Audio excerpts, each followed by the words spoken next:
So today is World Mental Health Day, and I have the pleasure of being with Cheryl Hahn. Cheryl is the lead recovery support specialist at The Living Room in the Northwestern Medicine Ben Gordon Center in DeKalb, Illinois. And Cheryl, before you and I reconnected, because you and I know each other from living down the hall from each other when what seems like a very, very long time ago now, before I knew I was going to be doing anything in health, and I think before you did too. When we reconnected, I didn't necessarily know what that was or what your job entailed. So would you just tell us what is it that you do and what's that job like? So thanks, Lance. I'm really excited that you've invited me to this conversation on World Mental Health Day. It means a lot to me personally as a person in recovery from bipolar disorder myself. Um, and I know you saw part of that journey a long time ago. Um, but the thing is that that journey of mental health recovery led me to becoming a certified recovery support specialist. And I've had a nearly 16, 17-year career as a certified recovery support specialist in the state of Illinois, working in various roles under that umbrella. And what a CRSS, Certified Recovery Support Specialist, is someone with lived experience of mental health or substance use or a co-occurring disorder recovery, and that you are willing to share your lived experience of recovery as a mentor for those who are pursuing mental health or substance use treatment. And I've had the pleasure of working in different environments in this field. I started my career actually as an artistic associate with a mental health agency doing theater with people who have mental health issues, which is kind of my background and our background that we share.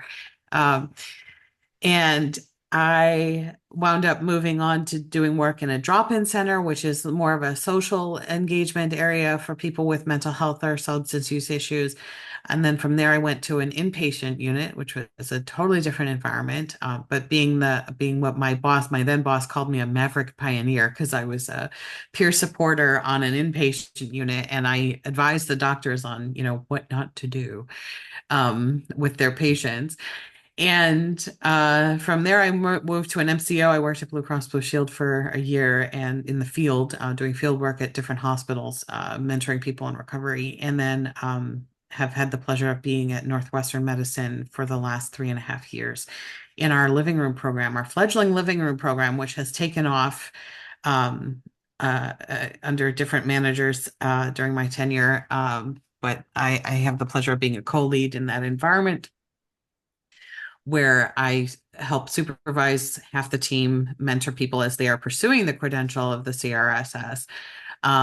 And I get to work with individual guests as they come and present to our living room program, which is that acute crisis respite for people with having mental health issues or substance use issues. So somebody can come in off the street, actively using or homeless or having a mental health crisis with active psychosis or active anxiety, depression, with whatever that's like.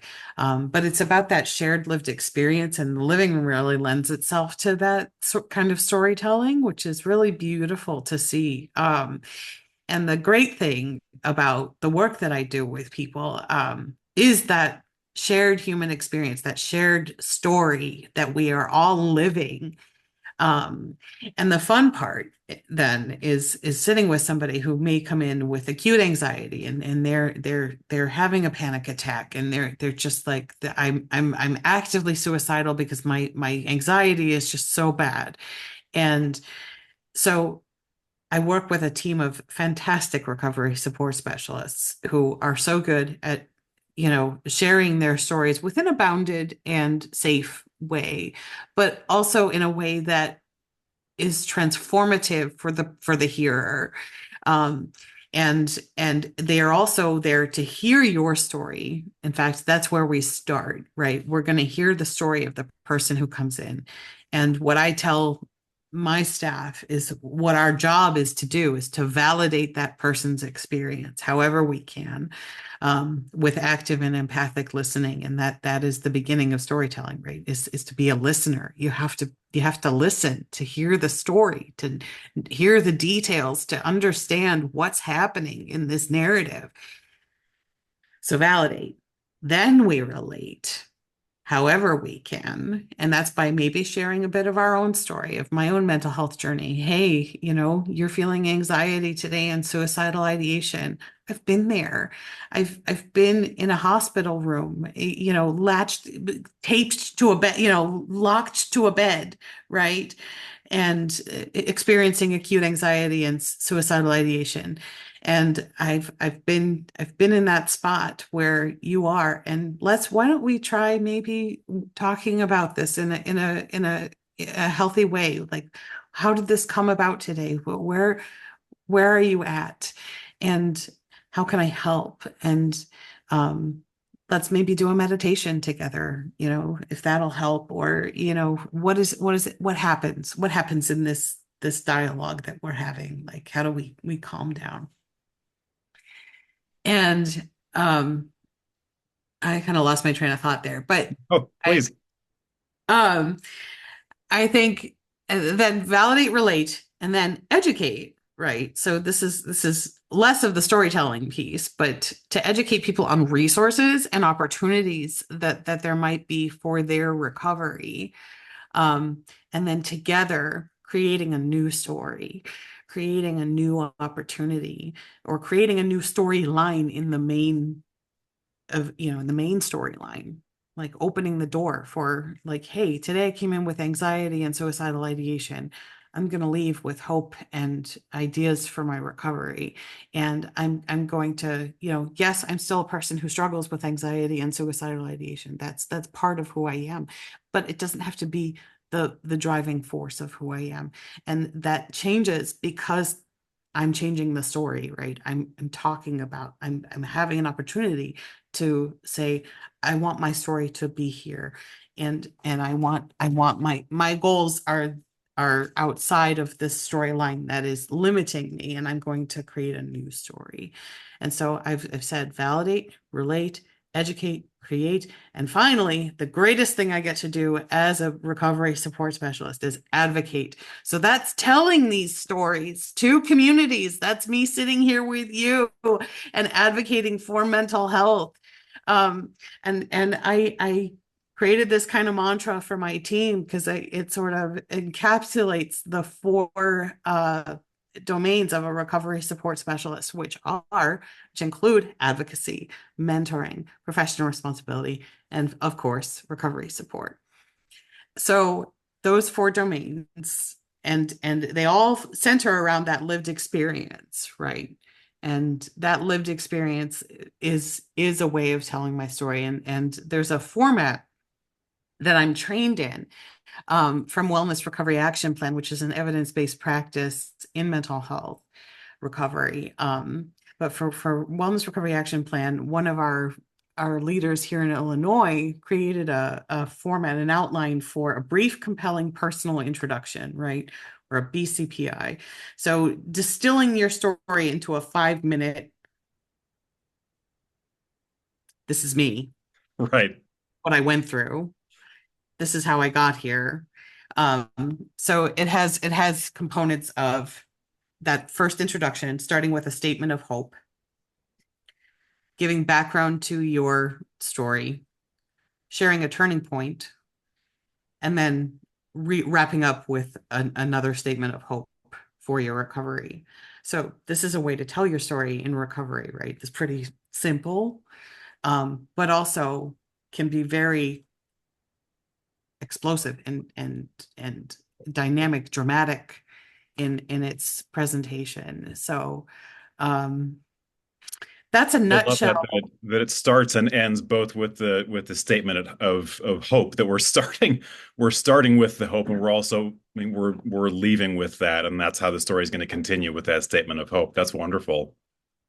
Yeah, it's very effective. And it's a beautiful thing. And I've written different versions of my own brief, compelling personal introduction for different presentations throughout my career.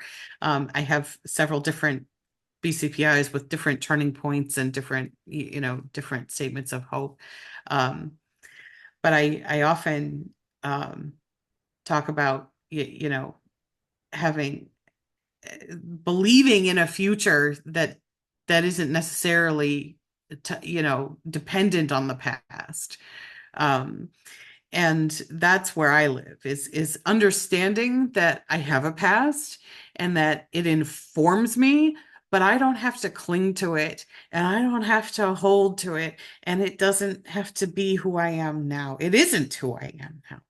Um, I've moved away from it in a huge way. Like I've walked a longer trail, a longer story, a longer journey, um, from that person that I was at on in Chicago all those many years ago.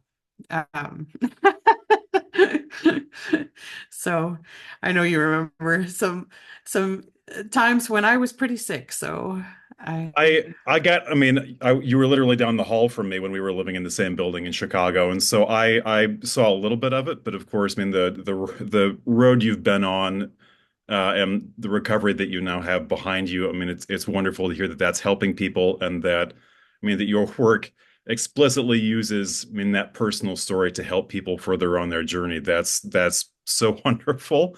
So thank you so much for for being here and for sharing your work. Because like I said, I wasn't aware that this was a job that people could have, and sharing that lived experience in a very explicit way. So thanks so much. Thanks for being here. Thanks for sharing your recovery, and happy World Mental Health Day. Happy World Mental Health Day. This year, it's all about mental health in the workplace. Yes. So, taking time for yourself while you're at work, taking advantage of your EAP if you have one, which is an employee assistance program. A lot of corporations have that.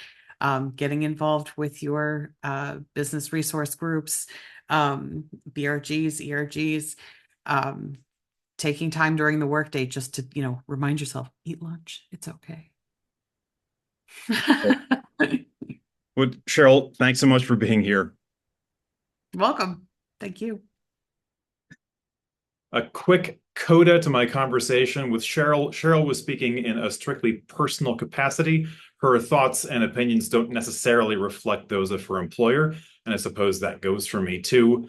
Usually, these methods for MeaningWell videos go out via the email newsletter. This month is too important and too interesting to keep to myself. So if you're looking forward to getting this again next month, November's is going to go out via email. There's a link below where you can subscribe.